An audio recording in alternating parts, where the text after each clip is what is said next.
Hello everyone. It's me again. Today I will recap the movie Extraction Part 2. This time, Tyler is back, as a mercenary. He alone can handle the whole gang of new weapons dealers. They have a warehouse of heavy weapons, with a series of elite soldiers, not inferior to Tyler. Can Tyler defeat them? Let's watch today's recap with me. Tyler Rake was originally a professional mercenary. Because of a serious injury during a mission in Bangladesh, everyone thought he was dead. But in fact, he was discovered and taken to the hospital with the care of two former teammates. He gradually recovered his body functions.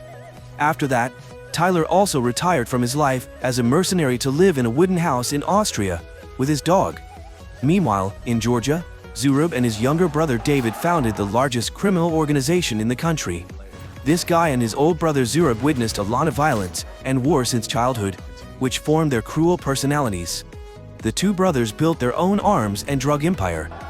Not only that, the two brothers also bribed a lot in the government. David is currently in prison for killing an agent. Knowing that his younger brother had to receive an additional 15-year sentence, he contacted the governor, but received an explanation that the Americans had put pressure on him, so he couldn't do anything. Zurab immediately had the governor assassinated. Finally, Tyler was able to retire peacefully, watch TV, fish, and go to the market like a normal person. One evening, when he opened the memorial box, he burst into tears when he saw old letters and videos from his short-lived son. The next day, when Tyler came home, he saw a strange man. This man not only knew Tyler's location, but also his identity and everything about his job. He wanted Tyler to help him in a new mission, which was to rescue a woman named Kevin and her two children. Most importantly, this woman was Tyler's ex-wife's sister. Kevin was married to David and was forced to move into prison with him. But David was an abusive man. He not only beat his wife, but also tortured her mercilessly. Unable to bear the abuse, Mia called for help. Partly because of his old feelings for his wife, and partly because the reward for this mission was not small, Tyler immediately accepted and called Nick and his sisters for help. After that, Tyler began to train hard to regain his original health and fitness. Tyler gradually recovered and regained his form. He threw an axe and hit a tree in the distance. Finally, the day of the mission came. He, Nick, and Yaz went to the prison in Georgia. They bribed a guard to mark the symbols on the wall in the prison. Then, lock these prisoners in the yard. This guy will turn off all the cameras around. Nick and his sister support outside, while Tyler sneaks in to find his way to the cell through the symbols on the wall. Finally, he reached the place where the mother and children are being held. Kevin quickly wakes up the children. The extremely filial son wants to call his father David to come along. However, the boy was stopped by his mother. But when leaving, Mina accidentally drops her toy and makes a noise. Tyler steps on it to destroy it, but it's too late. A prisoner discovers it and whistles to call the other prisoners out, causing chaos.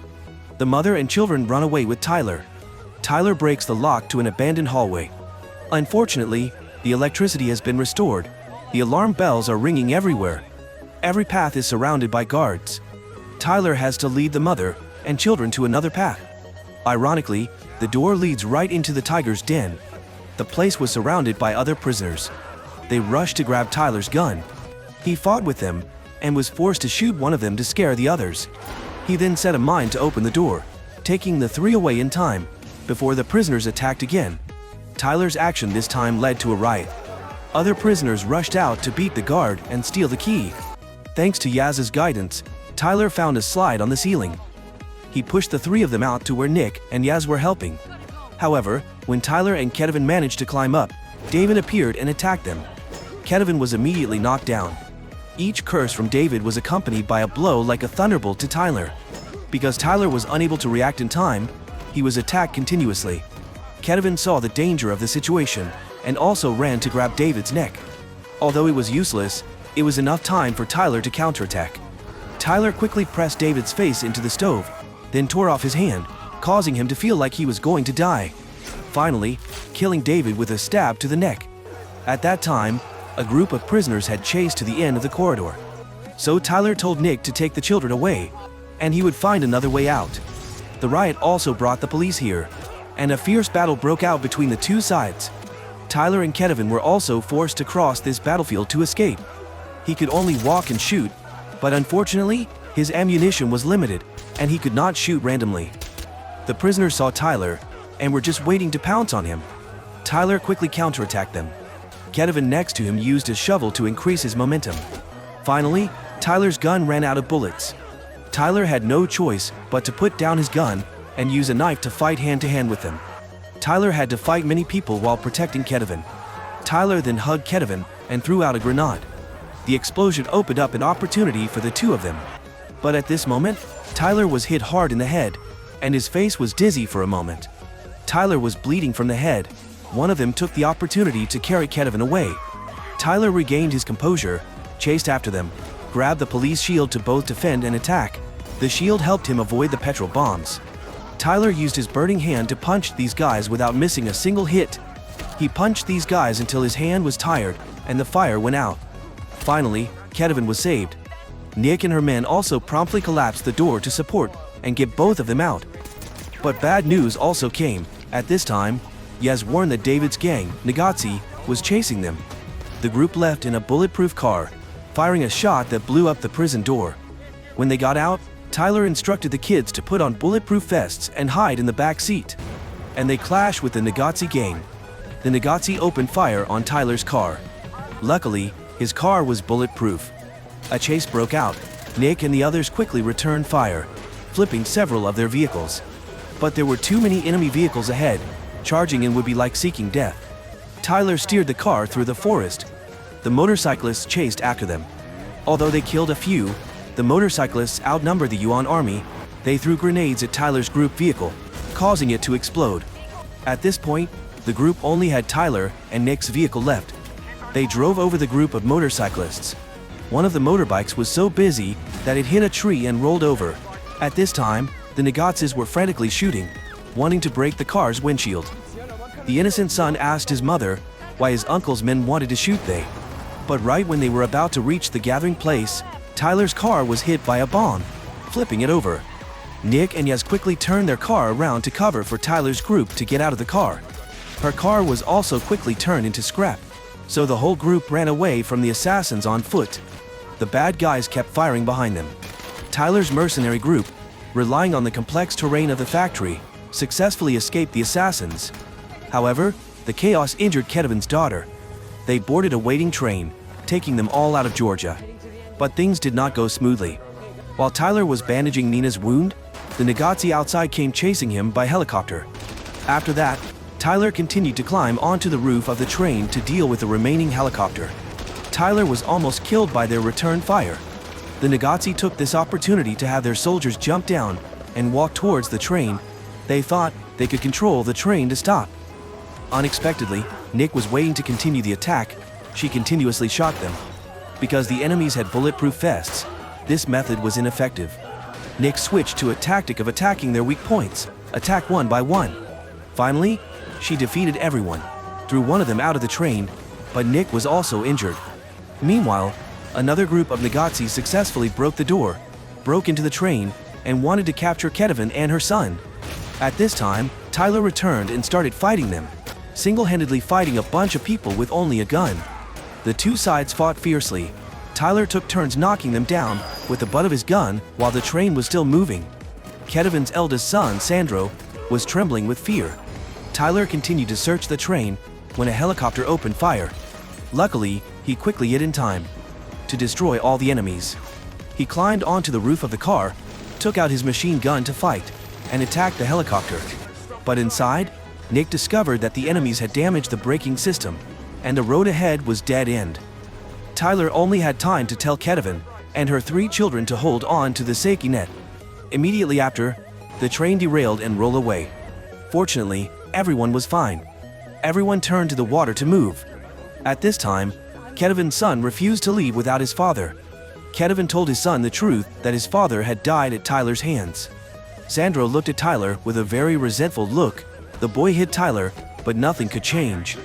Meanwhile, Zurab received news that his younger brother David had died because of someone, not because of a feud between gangs. He kept watch over his brother's body, remembering his father's old words that he had to protect his brother to the last drop of blood. He swore that he would avenge this revenge at all costs. On this side, Sandro could only board a waiting plane with everyone. But when they weren't paying attention, Sandro stole the satellite phone, hid in the bathroom, and called Zurab. Zurab manipulated Sandro into thinking that his mother was a maniac and planned to assassinate his father. Sandro tells Zurab where they are going. Hours later, the plane lands in Austria, where Tyler's men hide in a hotel. While Yaz is handling paperwork for the three of them, Sandro believes that his father put them in jail just to protect them from rival gangs. But Tyler says that David really wanted to kill his mother. Of course, Sandro doesn't believe Tyler. On this side, Zurab immediately gathers the most volunteer Nazi soldiers to hunt down his brother's killer. His uncle also advises him that Zurab is wasting the soldiers' lives. Back in Austria, after hearing Tyler's family story, Sandro feels guilty and confesses that he called Uncle Zurab and told him where he is. A helicopter appears in the sky. The Nazi had chased them here. Tyler immediately took everyone to escape. At this time, Sandro texted Zurab to meet him in the alley behind the building. Kevin saw her son's unusual behavior. She knew right away that he had revealed the location. She angrily questioned Sandro, but the boy only had his father in mind. At this moment, the helicopter had frantically fired into the house, with the motto of killing by mistake rather than letting go. So he didn't care about the life and death of Kevin and her children. When they finished sweeping and were about to turn around, Tyler took out a grenade launcher, but unfortunately there was no one left. They dropped people on the rooftop, and the hotel below was also surrounded. The police saw the riot and also came, but were mercilessly shot by the Nazi. The police didn't expect the enemy to have such strong firepower. Inside, everyone had gotten into the car, but Sandro opened the door and ran away, forcing Yaz to chase after him. While Tyler's group left first, the Nazi blocked the roads and kept shooting at them, forcing him to retreat. Sandro ran to Zurab. He put down his gun and called his nephew to his side. At this moment, Nick drove to the rescue. Unfortunately, they shot her once and flipped the car, but luckily Nick was fine. However, Zurab refused to let the two of them go. While fighting back fiercely, he threw grenades to find a way to escape in the garage. At this time, Kevin and her children were trembling and hiding inside. Tyler had to fight alone against the enemy. He shot down a group of people and fought with his bare hands with the remaining one. This guy slashed many times trying to kill Tyler. Finally, Tyler pushed him into the car and killed him with a grenade. On this side, Nick and Yaz could only escape to the rooftop, while Tyler was also blocked by the Nazi, having no choice but to stop the car and rush out to fight. A police helicopter flew in, but the Nazi fired a rocket that exploded the helicopter. They shot Joket at the ground task force, and the two newly arrived police cars were destroyed. Tyler killed them and could only take the Kevin family back to the hotel. On the hotel rooftop, Nick and Yaz launched a surprise attack, wanting to take down the guard to steal the helicopter. Unexpectedly, there were too many of them. Nick, despite her fighting skills, was still no match for their numbers. She contacted Tyler for reinforcements. Tyler had gotten outside and was struggling with the Jokets. Zurab chased Tyler but missed. He contacted his men to block all the exits, determined to keep Tyler at bay. On the rooftop, the Yar sisters were struggling. These assassins were like reincarnated cattle. Tyler had also arrived, and he placed a grenade in the elevator. Then he continued to massacre enemy.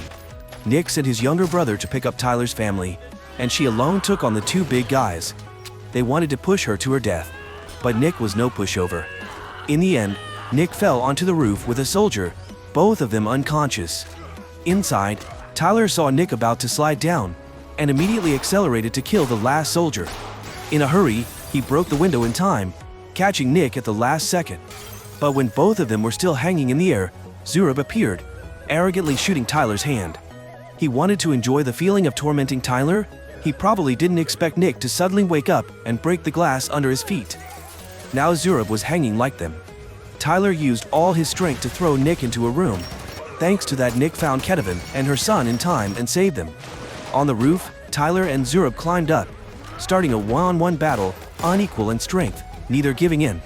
Finally, when Tyler pulled out his knife to finish Zurab off, the glass shattered, causing Zurab to fall into the room below, unconscious. With no time left, Tyler ran to the helicopter. But unexpectedly, when Yaz just got there, she was shot by Zurab. Taking advantage of the moment Zurab's gun ran out of bullets, Tyler managed to get Yaz onto the helicopter and leave. Zurab could only watch. But Yaz's injuries were too severe, and he passed away. Everyone fled to Tyler's cabin in the woods. Nick was extremely sad and took care of his brother's funeral. Tyler came to comfort Nick. Outside, someone arrived. It was Mia, Tyler's ex-wife. She came to reunite with her sister.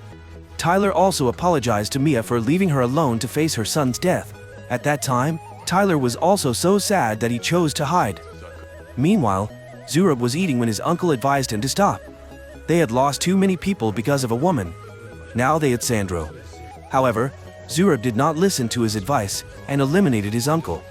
The uncle knew he would die from a bullet, but did not think it was his nephew's gun. This made Sandro see his uncle's true face. It turned out that Sandro had chosen the wrong person.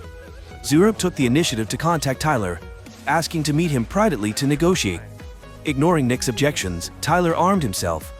He wanted to solve this matter alone without Nick joining him. Then, he drove straight to the meeting point. Here, he killed all the guards on the roof, then blew up Zurab's car and plane. Knowing that Tyler had arrived, Zurab immediately sent his men to fight. Meanwhile, Zurab led Sandro to run away. Tyler started to advance, blowing up every vehicle he saw and killing all the brats in his way. Although he defeated the last assassin, Tyler was also seriously wounded in the abdomen. However, he still chased Zurab to the church to save Sandro, not knowing that this was a trap waiting. Zurab had attached a series of bombs to Sandro to prevent Tyler from shooting him. If Tyler just shot him, Sandro would be blown to pieces. After that, this pervert forced Sandro to kill Tyler to avenge his father. However, Sandro repented. Although he knew Tyler was the one who killed his father, he could not pull the trigger. In the end, the boy put down the gun.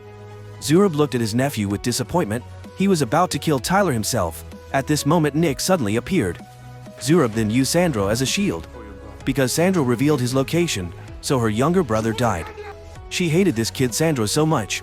She originally intended to kill both Sandro and the devil. But Nick's kindness prevented her from doing it. When Zurab was distracted, Tyler signaled Sandro to take the remote control and escape from Zurab. Nick took out another gun and shot Zurab, but she was also hit and seriously injured. Tyler controlled Zurab, and a new fight broke out. They grabbed whatever they could find nearby, like bricks, screwdrivers, and sharp nails, and started to fight each other. On this side, Sandro took the bomb off of him and kept apologizing to Nick. Giving her the remote control, Tyler and Zurab continued to fight relentlessly.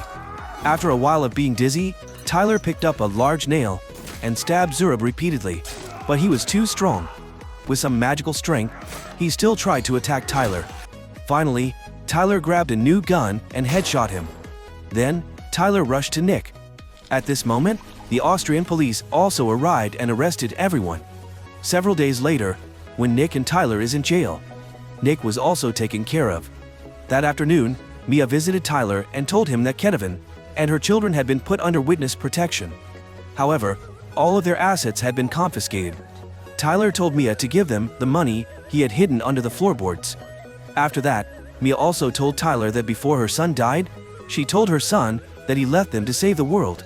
So in the boy's heart, his father is a hero. Sometime later, they are released by the mysterious man from the beginning of the film, request to clear Tyler if he agrees to take on another mission. Tyler was hesitant at first but then agreed. As soon as he said, he would also take Nick with him. The movie ended here. Tyler is still on a mission to save people no matter what the circumstances. Finally, he found peace in his heart. Maybe to others, you are just grass, but to your family, you are the sky. So live your life to the fullest with them. You can live outside of society with one or two faces, but there is only one place where you can be true to yourself, and that can only be your family. Thank you very much for your support so that the channel can develop like today. If you find it interesting, please give me a like and a comment about this movie. Especially, please subscribe to the channel to follow my recap the movie recap. See you again, my dear friends.